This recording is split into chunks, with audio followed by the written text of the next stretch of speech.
Hello friend, welcome to the channel pharmacy dictionary. मैं एक registered pharmacist cum professional pharmacologist हूं। मेरे पास 10 साल से ऊपर का टीचिंग एक्सपीरियंस है। तो आज के इस मेडिसिन रिव्यू की सीरीज में हम एक ऐसे सब्सटेंस के बारे में बात करने वाले हैं, एक ऐसे कैप्सूल के बारे में बात करने वाले हैं जो कि आपको तब दिया जाता है जब आपके बॉडी में ब्लड की कमी हो, हीमोग्लोबिन की कमी हो, ब्लड का फॉर्मेशन कम हो रहा हो, या फिर आपके नर्व्स डैमेज हो रहे हो, या उनको रिजेनरेट करने की आवश्यकता होगी। ओवरऑल कहा जाए तो ये ब्लड से रिलेटेड समस्याओं को सॉल्व करने के लिए, मेंटेन करने के लिए, रिड्यूस करने के लिए आपको प्रिस्क्राइब किया जाता है। तो इसका ब्रांड नेम क्या है, इसके कॉन्स्टिट्यूएंट क्या क्या हैं, कैसे वो काम करते हैं, आज इस वीडियो में हम सबके बारे में जानने की कोशिश करेंगे।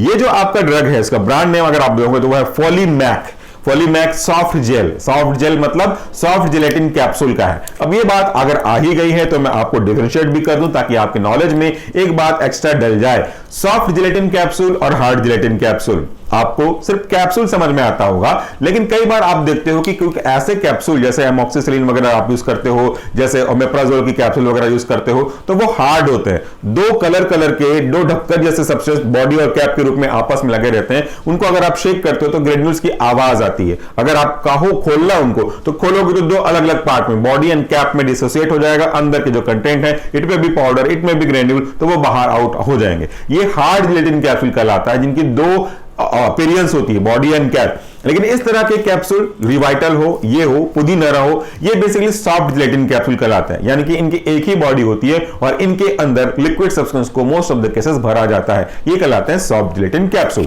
तो जैसे मैंने कहा कि ये जो फॉलीमैक कैप्सूल है, इसको बनाने वाली कंपनी है pride limited.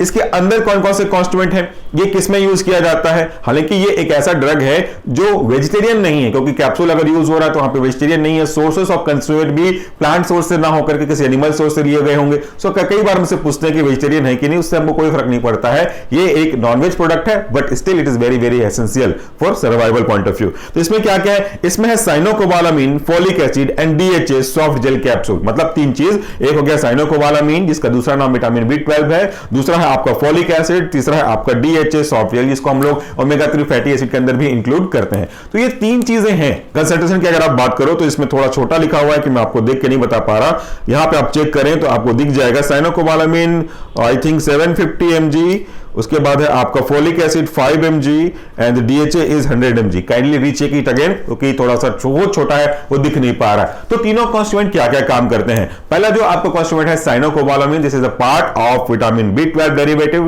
Human made vitamin B12 we can say. ये जो विटामिन B12 है, ये आपको तब दिया जाता है जब आपकी बॉडी में, आपके ब्लड में विटामिन B12 की कमी हो रही होगी।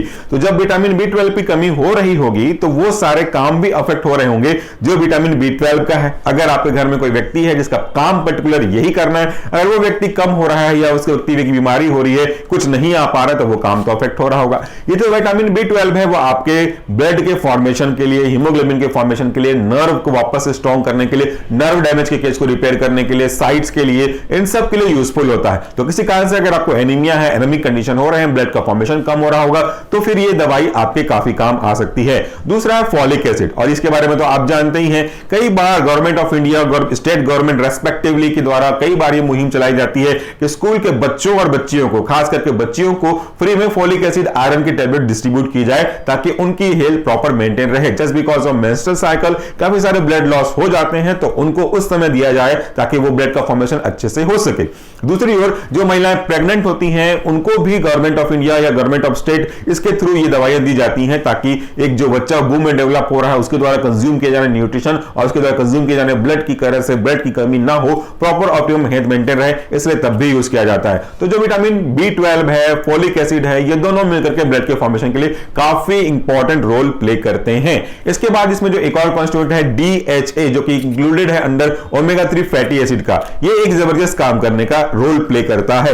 आप टीवी में विज्ञापन देखते हो कि किसी भी ऑयल के बारे में जब बात करते हैं तो बोलता है कि ये आपके हार्ट के लिए अच्छा है, इसमें ओमेगा 3 फैटी एसिड काफी अच्छी मात्रा में रखा गया है, कोलेस्ट्रॉल को, ट्राइग्लिसराइड को, LDL को कम करने और HDL को बढ़ाने का काम करता है। तो आखिर ये DHA यानी कि ओमेगा 3 फैटी एसिड करता क्या है। देखिए, जब कभी भी हमारे डाइट में किसी भी कारण से, और भी कई सारे सोर्सेस हैं, मैं रिस्ट्रिक्ट हूं अभी फिलहाल डाइट के रिस्पेक्ट में, तो अगर आपके डाइट में काफी मात्रा में लिपिड्स का कंजप्शन कर रहे हैं, ऑयल का कंजप्शन कर रहे हैं जो कि कि रिपीटेड यूज हो गया होगा, तो उसमें आगे जाकर के कोलेस्ट्रॉल, ट्राइग्लिसराइड, फिर एलडीएल बनने के चांसेस बहुत ज्यादा होते हैं। तो ये सब बन करके आपकी बॉडी को नुकसान पहुंचाएगा। आपके ब्लड वेसल के अंदर धीरे धीरे एक प्लैक की तरह, जिसको हम लोग एथेरोमा बोलते हैं, इसके बनने का प्रोसेस को एथेरोस्क्लेरोसिस कहते हैं, इसका फॉर्मेशन हो सकता है, जिसके कारण से जो ब्लड वेसल का डायमीटर है, गोलाई है, वो छोटा होता जाएगा, जिससे ब्लड फ्लो में प्रॉब्लम आएगी और आगे जाकर के आपको हार्ट से संबंधित कई सारे problem, angina, arrhythmia, heart attack, shock, ऐसी प्रॉब्लम देखने को मिल सकती है। इवन हाइपरटेंशन भी इसी से एसोसिएटेड हो सकता है। तो ये सारी प्रॉब्लम आपको बेकार में परेशान करेगी और उस प्रॉब्लम को ठीक करने के लिए आवश्यक है कि इन बैड कोलेस्ट्रॉल, जिसके अंदर मैंने एलडीएल, ट्राइग्लिसराइड, कोलेस्ट्रॉल के बारे में बात किया, इनको कम करके एचडीएल जो कि गुड कोलेस्ट्रॉल है, इसके लेवल को बढ़ाना चाहिए। और इसके लिए यूज कर सकते हैं आप ओमेगा 3 फैटी एसिड, जिसके अंदर olive oil, cod liver oil, इन चीजों को अच्छे से यूज कर सकते हैं। आलमंड के साथ आपका जो अखरोट है, इनको नेचुरल तरीके से आप यूज कर सकते हैं। तो ये बैड कोलेस्ट्रॉल यानी कि एलडीएल को कम करके गुड कोलेस्ट्रॉल यानी कि एचडीएल को बढ़ाने का काम करेगा और एथेरोस्क्लेरोसिस के चांसेस को भी कम करेगा। तो ये तीनों मेडिसिन मिल करके अल्टीमेटली आपके ब्लड के फॉर्मेशन, ब्लड के अंदर जो कॉन्स्टिट्यूएंट अच्छे हैं, इनको बूस्ट करना, free radical scavenging activity produce करके एंटीऑक्सीडेंट का एक्टिविटी देना, ये उनका काम है। तो इस तरीके से आपके ऑप्टिमम हेल्थ के लिए ये काफी मददगार हो सकता है। लेकिन डिपेंड करता है कि आपको इसकी जरूरत है या फिर नहीं है। तो अगर आपके डॉक्टर ने आपको दिया है तो इसको इसी समय उसी तरीके से लीजिए जैसा बोला गया है। लेकिन अगर आपको डॉक्टर ने प्रिस्क्राइब नहीं किया और आप किसी भी वीडियो इंक्लूडिंग आज वीडियो ये देख करके सिर्फ ये बेनिफिट है मैं लेना शुरू कर देता हूं, तो ये सही नहीं है, क्योंकि पता नहीं आपको इसकी जरूरत है भी कि नहीं है। So proper diagnosis, vitamin B12 का कंसंट्रेशन फाइंड आउट करना ब्लड में, उसके बाद प्रॉपर खुराक यानी कि कंसंट्रेशन का मेडिसिन लेना वो आवश्यक होता है। तो उम्मीद करता हूं कि आपको हमारी जो लेक्चर सीरीज है रिगार्डिंग द मेडिसिन रिव्यू वो पसंद आ रहा होगा। कभी भी सेल्फ मोटिवेटेड होकर के इस सेल्फ मेडिकेशन को अडॉप्ट नहीं करिएगा। Self medication is always hazards. खुद से मेडिसिन न लें, क्योंकि डोज भले ही आपके लिए अलग होगा, लेकिन उसका जो नुकसान है वो आपको हो सकता है। मेरे लिए डोज अलग है, आपके लिए डोज अलग है, जो और देख रहा होगा उनके लिए डोज अलग है। तो अगर मैं आपको बोल दूं कि इतना गोली इतने दिन में लेना है, तो आप तो वही फॉलो करना शुरू कर दोगे और पता चल रहा है कि आपको उसकी जरूरत ही नहीं है, तो आपका नुकसान ही होगा। और हम नहीं चाहते कि हमारे थ्रू किसी का नुकसान हो। एक अच्छे फार्मासिस्ट की तरह हम आपको अवेयर कर रहे हैं, जागरूक कर रहे हैं कि सेल्फ मेडिकेशन कभी भी नहीं करें। तो आज की वीडियो के लिए इतना ही। Thank you so much for watching this video. नमस्कार, टेक केयर।